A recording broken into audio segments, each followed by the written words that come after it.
நாம் இன்று அறியவிருப்பது ஆங்கிலேயர் வருகைக்கு பின் உள்ளாட்சி நிர்வாகத்தின் மாற்றம். சோழர்கள் ஆட்சி காலத்திற்கு பின்னர் விஜயநகர அரசர்கள் காலத்தில் மையம் தழுவிய நில அமைப்பு முறை உருவாக்கப்பட்டது. மொகலாயர்கள் மற்றும் ஆங்கிலேயர்கள் ஆட்சி காலங்களில் உள்ளாட்சி அமைப்புகளின் அதிகாரங்கள் பறிக்கப்பட்டு நிலப்பிரபுத்துவ ஆட்சி முறை வந்தது.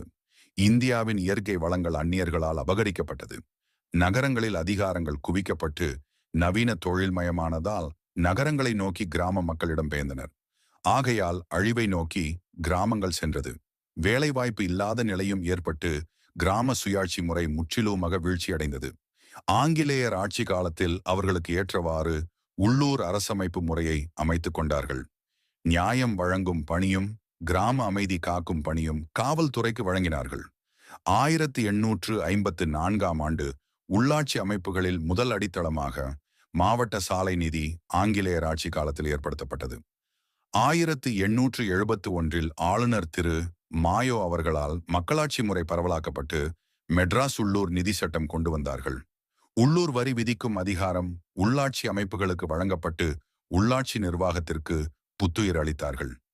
1882இல் ஆங்கிலேயர் ஆட்சி காலத்தில் திரு ரிப்பன் பிரபு என்பவரால் உள்ளூர் அமைப்பு மசோதா என்ற வரலாற்று சிறப்புமிக்க சட்டத்தை 1833இல் நடைமுறைப்படுத்தினார்.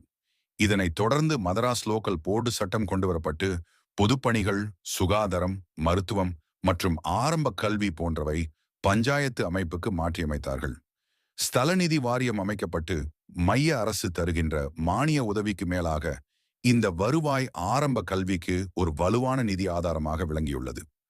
நகரங்கள் மற்றும் கிராமங்களில் தங்கள் பிரதிநிதிகளை தாங்களே தேர்ந்தெடுத்துக் கொள்ள வழிவகை செய்து அதிகார பரவலாக்கத்திற்கு வித்திட்டவர் திரு ரிப்பன் பிரபு ஸ்தல சுய ஆட்சியின் தந்தை என போற்றப்படுகின்றார். ஸ்தல சுய ஆட்சி என்பது உள்ளூர் சுய ஆட்சி முறையாகும். தற்போது நடைமுறையில் பஞ்சாயத்து ராஜ் சட்டம் என்று அழைக்கின்றோம். உள்ளாட்சி அமைப்புகள் ஜில்லா போர்டு, தாலுகா போர்டு மற்றும் கிராம ஒன்றியம் என பிரிக்கப்பட்டன. இவை 35 ஆண்டுகள் செயல்பாட்டில் இருந்தன. மதராஸ் கிராம ஊராட்சிகள் சட்டம் 1920 கம்பெனிகளுக்கு தொழில் வரியும் யாத்ரிகர்களுக்கு யாத்ரிகர் வரி போன்ற வரிகளை விதித்து வசூல் செய்யும் அதிகாரம் உள்ளாட்சி அமைப்புகளுக்கு வழங்கப்பட்டது.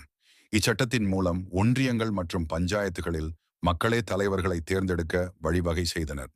25 வயதுடைய ஆண்களுக்கு மட்டுமே வாக்குரிமை வழங்கினார்கள். இவ்வாறு ஆங்கிலேயர் வருகைக்கு பின் உள்ளாட்சி நிர்வாகத்தில் மாற்றங்களை அமைத்துக் கொண்டனர்.